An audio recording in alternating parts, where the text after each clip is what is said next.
rekan-rekan mahasiswa semuanya, di video kali ini kita akan melanjutkan perancangan untuk STHE atau Shell and Tube Heat Exchanger. Kita akan masuk ke step 11, yaitu evaluasi dari pressure drop.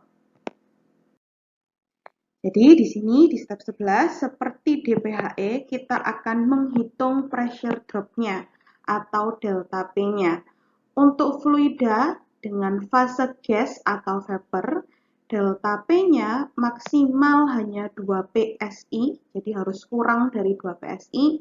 Kemudian untuk fluida yang berfase liquid, maka delta P-nya harus kurang dari 10 PSI.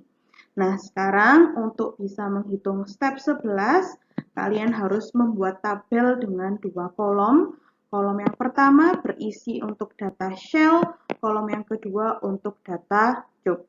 Jangan lupa di sini diberikan keterangan fluida apa yang ada di dalam Shell and tube-nya. Untuk Shell dan tube pada step 11 ini yang pertama dihitung adalah NRE ya. Untuk Shell maka kamu nanti cara menghitung NRE-nya adalah GS dikali DE. DE-nya ini dalam satuan feet dibagi mu viskositas yang didapatkan dari step pertama dikali 2,42. Di sini 2,42 adalah faktor konversi satuannya. Terlebih dahulu sebelum menghitung NRE kamu butuh data GS. Nah, GS bisa dicari dengan laju massa dibagi AS. Gunakan juga dalam satuan feet.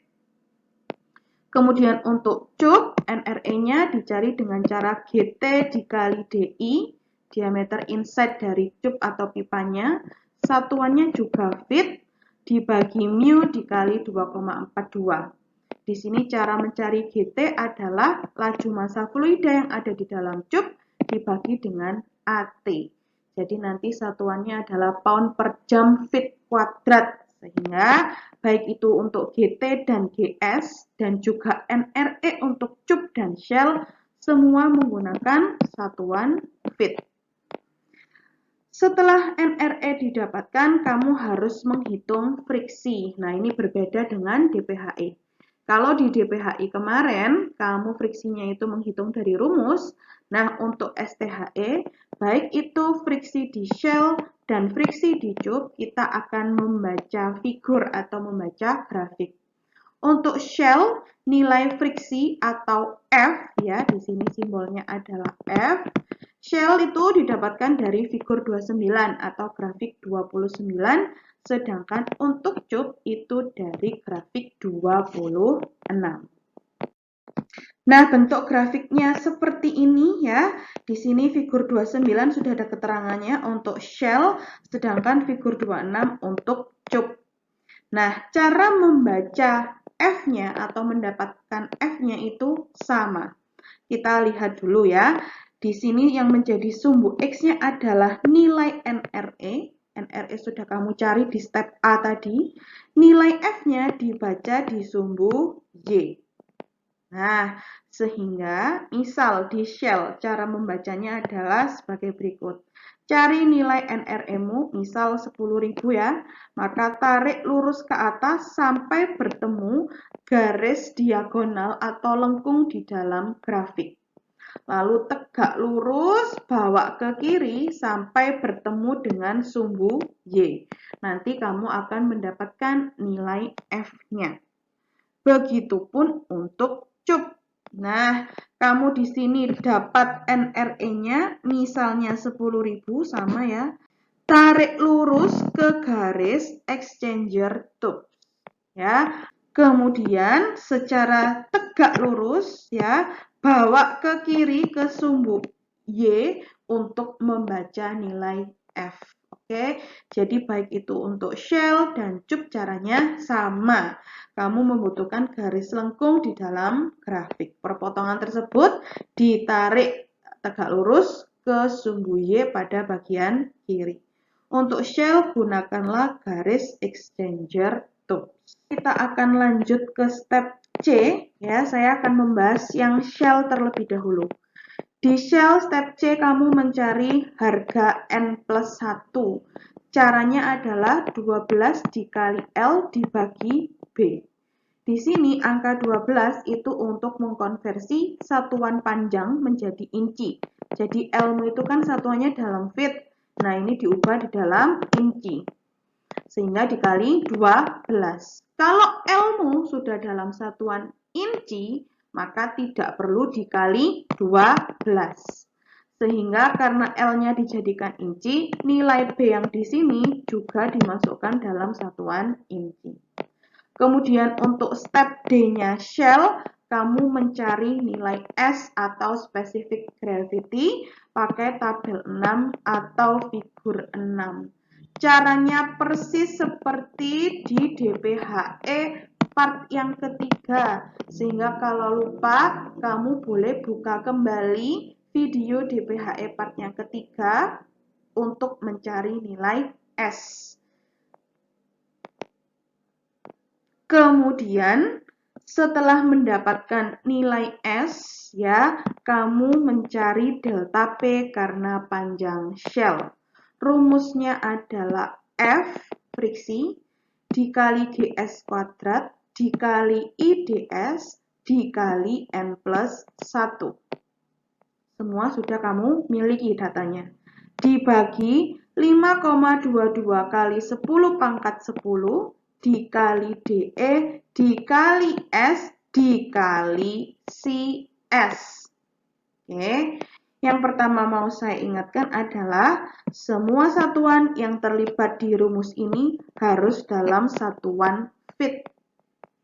Contoh DE ini harus dalam satuan feet. IDS juga harus dalam satuan feet. Oke, jangan sampai salah. Kemudian di sini ada CS.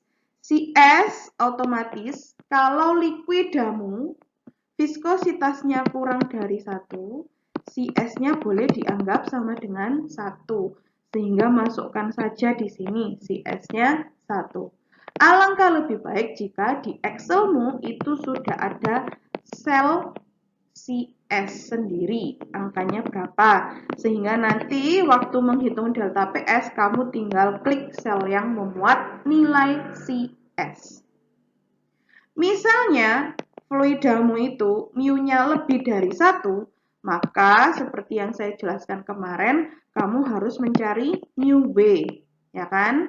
Untuk bisa dapat mu B, kamu harus dapat TB.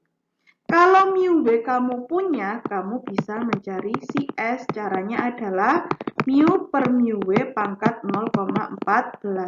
Mu-nya dari step 1, mu W-nya kamu hitung pakai TW. Kamu bagi di pangkat 0,14, kamu dapat nilai CS. Oke, kemudian di sini kamu akan dapat nilai delta PS, misalnya 3 PSI. 3 PSI ini dikategorikan benar, ya, perhitunganmu berarti benar trialmu, ketika fluida yang ada di dalam shell itu liquid. Seperti yang saya sampaikan di awal tadi, delta P maksimal untuk liquid adalah 10 PSI, berarti ini masuk. Tapi ternyata jika di dalam shellmu itu fluidanya itu dalam fase vapor atau gas, maka delta P-mu ini tidak bisa diterima. Karena jika fluida yang ada di dalam shell atau di dalam cup, ya, kalau fasenya gas atau vapor, delta P maksimalnya itu 2, sedangkan punyamu itu 3 PSI. Sehingga kalau seperti ini, kamu harus mengubah data trial. Seperti UD trialnya harus kamu ubah, kemudian kamu harus cek lagi nilai FT dalam penentuan tipe STHI-nya. Apakah 24, apakah 36, dan seterusnya. Itu tadi untuk perhitungan shell. Sekarang saya lanjut ke perhitungan cup. Di perhitungan cup, step C langsung mencari S di tabel 6 atau figur 6. Lalu di step D mencari delta P karena panjang cup, yaitu delta PT. Caranya adalah F friksi dikali GP kuadrat. Sekali lagi GP itu sama dengan GT, ya. Biar sama nanti rumus ini kamu ganti ke simbol GT saja. Dikali GT kuadrat dikali L dikali N dibagi 5,22 10 pangkat 10 dikali DI dikali S dikali CT. Sama saat menghitung delta PS di Shell, rumus perhitungan delta PT itu juga menggunakan satuan feet.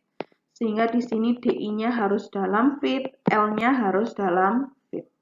Kemudian, jika fluida di cup, mu-nya kurang dari 1, berarti CT-nya ini langsung boleh dianggap sama dengan 1. Jika lebih, kamu harus mencari dulu CT-nya. Dengan cara mu dibagi mu W di pangkat 0,14. Setelah delta P karena panjang cup sudah didapatkan, kamu mencari delta P karena cup peses. E1, cari V kuadrat per 2G. Nah, ini pakai gambar 27, kamu tidak menghitung. Nanti akan saya tunjukkan gambarnya.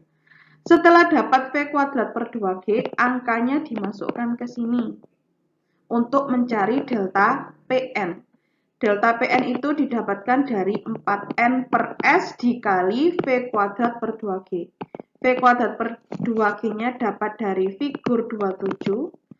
N ini adalah jumlah lewatan cup, S-nya juga sudah kamu miliki.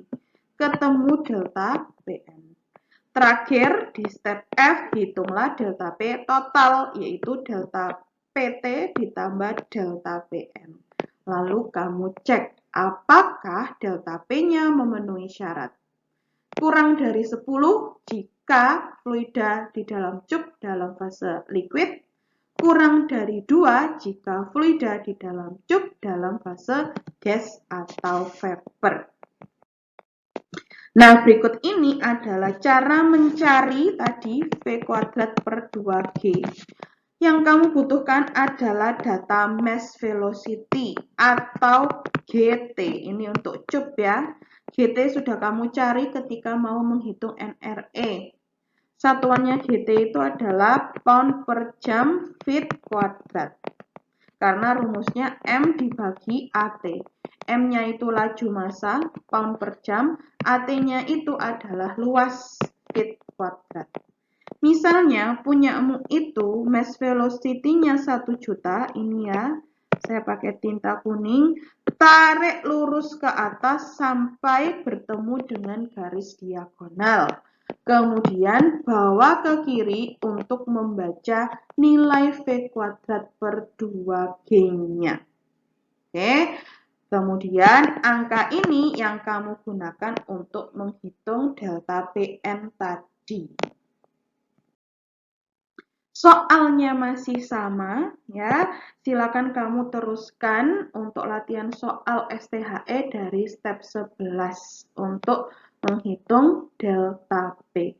Di sini sudah dituliskan karena semua liquida ya untuk fluida di shell dan cupnya, maka delta P maksimal masing-masing adalah 10 PSI. Jadi di sini kerosin itu liquid, kemudian air pendingin itu juga liquid, sehingga delta P-nya masing-masing untuk shell dan cupnya nanti maksimal 10 PSI. Silakan dikerjakan latihan soalnya, kemudian disubmit di LMS perancangan alat 2.